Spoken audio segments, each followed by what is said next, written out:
producer, he began, clearing his throat, but mainly as a human being. I've decided to close the Fillmore East on June 26th, which is the Allman Brothers' J. Giles show. An audible gasp went through the theater. The implications sunk in immediately. The reason is that I'm tired personally with the artists and the public, he continued, and I can't do it anymore. For me, the insanity is no longer endurable.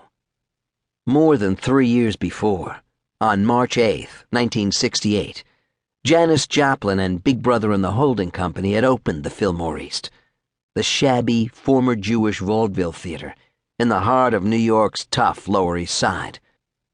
Then, 3 months later, Graham had opened the Fillmore West in San Francisco.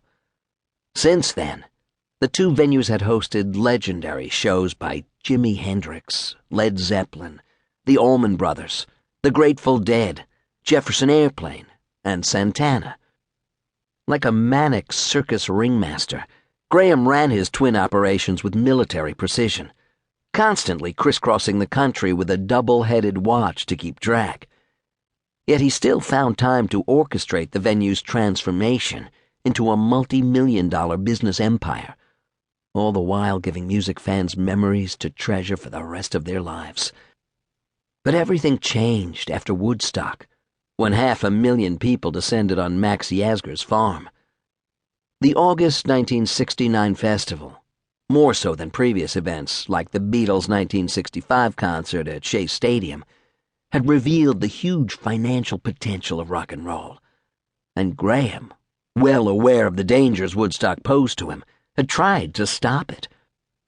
After Woodstock, the tectonic plates of the music business shifted, as musicians and managers began squeezing the promoters for more and more money.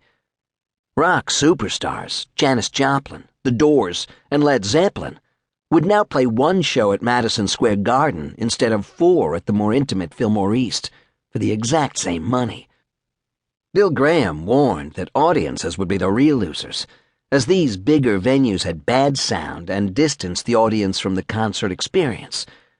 But he was secretly planning to move up to the next level of concert evolution to compete. He had no intention of laying bare such a strategy to the world, or even his loyal staff.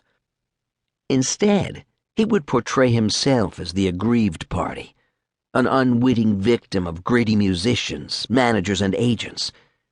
In his V-neck sweater and rolled-up sleeves, the failed actor who had just turned 40 gave a masterful performance, recounting to his staff his last 2 frustrating weeks in New York. It was the most aggravating, disappointing, unbearable 2 weeks of my professional career, he declared. It had begun with a phone call, explained Graham, canceling 2 upcoming Jethro Tull shows at the Fillmore East due to illness, which is okay, he conceded, but the hardships and the begging that you have to go through to get groups to replace them.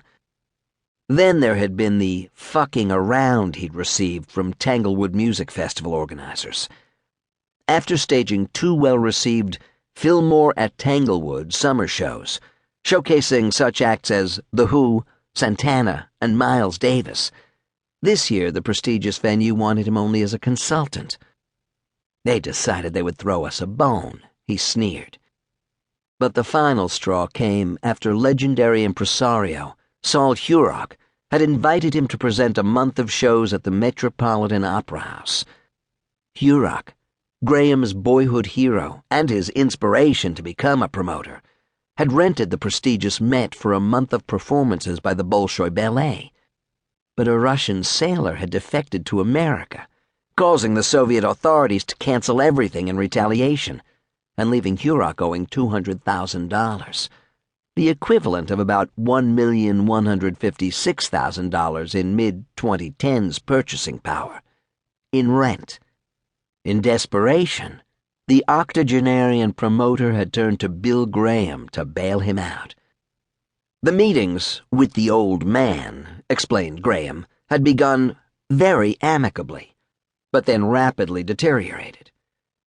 After agreeing on which rock acts to present, Graham had explained that each would be paid $50,000, $289,000.